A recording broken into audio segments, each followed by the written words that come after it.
Nabi Muhammad SAW memberikan cara bagi kalian yang ingin sukses dunia dan akhiratnya, dan yang ingin kaya raya. Bagi yang sudah berkeluarga, jangan lupakan istrimu. Yaitu bagi istri-istri ini pada senang-senang semua ini biasanya di hari-hari ini ya, pada meminta kepada suaminya lebih. Assalamualaikum warahmatullahi wabarakatuh. Alhamdulillah, sahabat Janara yang dimuliakan Allah Subhanahu wa Ta'ala, kali ini kita akan sharing tentang ilmu di pertemuan kali ini. Tentunya kita akan membahas tentang hal-hal yang mendekati suatu kejadian-kejadian yang sangat mulia sekali sebentar lagi. Apa itu? Yaitu ialah kita akan memasuki bulan Muharram. Di dalam Muharram itu ada satu hari yang mana Allah Subhanahu wa Ta'ala banyak mencurahkan rahmatnya Allah. Khususnya ada di 10 Muharram, hari Asyura atau hari Asyura, atau yang dikenal oleh kalangan orang Indonesia ialah Suronan. Nah, di sini Nabi Muhammad SAW itu menjelaskan dan memberikan cara yang indah, yang baik bagi kalian semua sahabat Janara yang ingin sukses dunia dan akhiratnya, dan yang ingin kaya raya. Itu Nabi Muhammad memberikan cara, besok kamu jangan lupa di tanggal 10 Asyura atau hari Syura itu kamu meluaskan rezeki kepada istrimu. Bagi yang sudah berkeluarga, jangan lupakan istrimu. Nah, ini tuntutan bagi kaum Hawa ini, ya, bagi kaum Adam, yaitu bagi istri-istri ini pada senang-senang semua ini biasanya di hari-hari ini ya, pada meminta kepada suaminya lebih. Karena dari Nabi Muhammad SAW itu beliau bersabda, an Abi Sa'id radhiyallahu an, man wasa'a ala iyalihi yauma Asyura wasa'ahullah alaihi fi sanatihi kulliha, di dalam kitab Irsyadul Ibad. Nah, di situ disebutkan Nabi Muhammad SAW bersabda, man wasa'a ala iyalihi, siapa yang meluaskan rezekinya untuk keluarganya, khususnya istri, ya, untuk keluarganya khususnya istri atau anak-anak, ya, meluaskan, melebihkan maksudnya. Biasanya di hari-hari biasa, di bulan-bulan biasa misal dikasih sekian, tapi di hari Asyura tersebut, di hari itu, di 10 Muharram tersebut, ia melebihkan, melipat gandakan. Siapa orang yang melipat gandakan di tanggal itu, kata Nabi Muhammad SAW, wasa'ahullah alaih fi sanati kulliha, maka di tahun itu setahun full Allah juga akan melebihkan rezekinya, meluaskan rezekinya, alias dikayakan oleh Allah Subhanahu wa Ta'ala. Nah, ini kesempatan bagi kita semua, khususnya sahabat-sahabat Janara yang offline maupun yang online.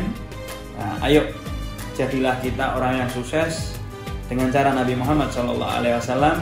Jadilah orang yang kaya raya manfaat dengan caranya Nabi Muhammad SAW. Tuh, para pendengar, kaum Hawa, tolong diingatkan suaminya, oke? Tidak apa-apa, diingatkan suaminya. Ini hari 10 Muharram, kata Nabi seperti ini gitu. Ayo kamu mengajak saya jalan-jalan, ayo kamu mengajak. Nah, kalau bisa jalan-jalan yang terindah, jangan lupa di Makkah dan Madinah, khususnya lewat Janara. Sallallahu alaihi Muhammad. Nah, itu ada satu ulama bernama Sufyan bin Uyainah.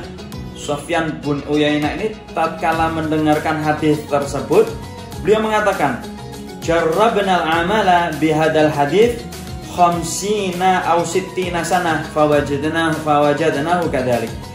Kata Imam Sufyan, ini imam ahli hadis, orang yang sangat sufi, menjadi patokan para ulama di zamannya, ada di Haramain sana. Beliau Sunni, ya, beliau menjadi patokan para ulama di zamannya. itu beliau mengatakan, jarrabnal amal bihadal hadis. Saya telah mengamalkan, ya maksudnya mengamalkan ketika 10 Muharram dia meluaskan rezekinya kepada istri anaknya, melebihkan. Saya telah mengamalkan hadis Nabi Muhammad ini, kata Imam Sufyan, khamsina au sittina sana, 50 atau sekitar 60 tahun. 50 atau sekitar 60 tahun atau 60 tahun. Fawajadnahu kadzalik. Saya mendapatkan semua yang dihadiskan Nabi Muhammad SAW, yang dikatakan Nabi Muhammad SAW. Betul, ketika 10 Muharram meluaskan rezekinya, melebihi rezekinya kepada anak istrinya, Allah betul-betul 1 tahun full dikayakan oleh Allah, dicukupi oleh Allah, dilebihkan juga rezekinya oleh Allah Subhanahu wa Ta'ala. Makanya bagi siapapun Anda yang melihat ini, yang merasa rezekinya susah, seret, coba cara Nabi Muhammad di 10 Muharram tersebut. Mudah-mudahan berkah dan mudah-mudahan manfaat. Amin Allahumma amin. Ada juga cerita ini, sedikit panjang. Kan di Mesir ada dulu orang di Mesir, rajulun yamliku illa thawban wahidan, seseorang yang tidak memiliki baju kecuali satu, dikatakan di sini. Ini dalam kitab At-Tuhfatul Mardiyah. As-salat subuh yaum Asyura fi Jami' Umar bin As radhiyallahu an. Kemudian seseorang lelaki tersebut sholat subuh di masjid Jami' Umar bin As. Faqalat lau imra'atun, tiba-tiba sepemulangan dari situ dia ketemu seorang wanita,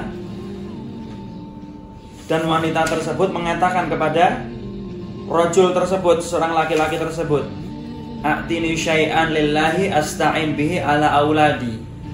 Wahai seorang lelaki, saya minta sesuatu dari kamu yang untuk membantu anak-anakku. Dalam arti ini seorang perempuan adalah orang yang miskin, orang yang kasihan. Dia meminta supaya untuk menghidupi anak-anaknya. Gal, kata rajul tersebut, na'am, oke, gitu ya. Faraja ila baitihi wa taza'a thawb wa tafa'u min shikil bab. Kemudian seorang laki tersebut ini pulang menuju ke rumahnya, akhirnya memberikan pakaian tersebut di balik pintu. Di balik pintu dikasihkan kepada seseorang perempuan tersebut. Faqalat lahu, maka seorang perempuan tersebut mengatakan kepadanya, albasakallahu min hulalil jannah. Mudah-mudahan engkau diberi pakaian oleh Allah Subhanahu wa Ta'ala, pakaian yang indah di surga kelak.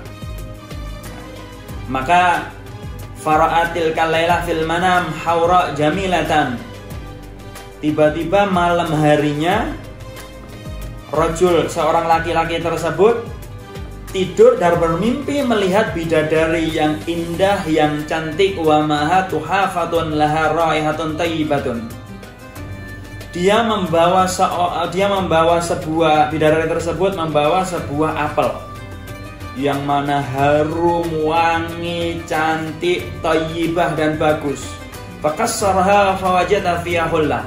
Ketika apel tersebut dibelah, ternyata di dalam apel tersebut keluar pakaian yang sangat indah, yang sangat istimewa. Akhirnya faqala laha, maka rajul tersebut, seorang laki tersebut bertanya kepadanya, man anti, siapa engkau? Siapa engkau? Faqalat ana Asyura zawajtuka fil jannah. Aku adalah Asyura. Aku adalah Asyura. Dia tadi seorang laki-laki tersebut itu, dia bersedekah satu pakaian kepada orang perempuan yang membutuhkannya di hari Asyura. Ternyata dia bermimpi ditemui oleh seorang perempuan cantik, itu adalah Asyura, ya. Asyura yang mana akan menjadi istrimu kelak di dalam surga. Fastaiqat, maka seorang lelaki tersebut terbangun dalam mimpinya, terbangun dia. Fawajadal bait qad fahat fi ra'ih thayyibah. Ketika terbangun, beliau, seorang laki tersebut mencium aroma yang sungguh sangat harum yang seperti ada di dalam mimpinya tersebut. Lalu beliau sholat, Terus dia berdoa, Allahumma in kanat zaujati haqqan fil jannah faqbidni ilaik. Setelah sholat 2 rakaat, lalu orang lelaki tersebut berdoa, ya Allah, andai kata dia yang di dalam mimpiku tersebut betul-betul istriku kelak di surga, maka cabutlah nyawaku sekarang. Fastajaballah doa'u wa mata fil hal. Maka Allah subhanahu wa ta'ala mengabulkan doa seorang lelaki dan meninggal saat itu juga. Masya Allah. Ini cerita real, fakta ada di dalam kitab Tuhfatul Mardiyah. Dalam arti jangan menyia-nyiakan hari Asyura atau 10 Muharram. 10 Muharram itu dalam beberapa kitab, banyak di kitab-kitab Sunni, di kitab-kitab NU dan lain-lain itu menjelaskan tentang apa fadilah Asyura, apa bacaan-bacaan atau amalia-amalia yang mendekatkan diri kita kepada Allah Subhanahu wa taala, terutama puasa. Ya, jangan meninggalkan puasa di hari Asyura atau 10 Muharram tersebut. Ya, ada yang menyebutkan banyaklah membaca ayat kursi 360 kali di hari Asyura tersebut. Ada di dalam kitab Kanzun Najah, ya, kitab Kanzun Najah disebutkan di sini, yaqra fi awal yaum minal Muharram ayatal kursi 360 marrah ma'al basmalah fi kulli marrah, ya. Setiap membaca setiap 10 Muharram dianjurkan di dalam kitab Kanzun Najah membaca ayat kursi ma'al basmalah bersama bismillah, ya. Bismillahirrahmanirrahim. Allahu la ilaha illa wal hayyul qayyum. Seterusnya, terus setiap mau membaca ayat kursi membaca basmalah juga, membaca bismillah juga. Itu bilangannya 360 kali. Apa fadilahnya? Apa manfaatnya? Disebutkan di sini fa inna hisnun hasinun minasyaitonir rajim fi dzalikal am. Itu adalah benteng yang sungguh kokoh, yang sungguh kuat sekali untuk membentengi kita daripada syaitonir rajim di tahun tersebut. Nah, kita tahu setan itu siapa? Ialah musuh Allah. Dan orang-orang yang tidak sejalur dengan syariat Nabi Muhammad itu termasuk setan, ya. Siapapun itu, mungkin dari godaan manusia, dari godaan jin, dari godaan sesuatu yang Allah tidak ridhoi, itu termasuk min jinsil setan, ya. Itu termasuk daripada pasukannya setan. Kalau kita ingin terhindar, kalau kita ingin dilindungi oleh Allah Subhanahu wa taala, jangan lupa 10 Muharram besok membaca ayat kursi ma'al basmalah beserta bismillahnya 360 kali. Hadirin yang dimuliakan Allah Subhanahu wa taala, masih banyak sekali, ya, fadilah atau manfaat di hari Asyura tersebut, di 10 Muharram tersebut. Ada yang menyebutkan tentang anak yatim piatu, kita harus menyayangi, mengasihi yatim piatu. Ada yang menyebutkan tentang Allah menolong nabi-nabinya, Nabi Ayub, Nabi Musa, Nabi Nuh. Itu semua ada di hari Asyura. Jadi hari Asyura ini bukan hari biasa. Jadi jangan lewatkan, ya. Besok 10 Muharram kita semua tingkatkan iman kita ada di 10 Muharram tersebut. Yuk, kita semua raih ridha Allah ada di 10 Muharram tersebut. Kita semua mendekatkan diri kepada Nabi Muhammad dan Allah Subhanahu wa taala ada di 10 Muharram tersebut. Cukup sekian, insya Allah berkah dan manfaat. Bagi yang ingin bertanya, tulis di kolom komentar. Insya Allah dengan waktu yang dekat akan segera dijawab oleh tim kita, ya. Mudah-mudahan berkah dan manfaat. Wabillahi taufiq wal hidayah. Wassalamualaikum warahmatullahi wabarakatuh.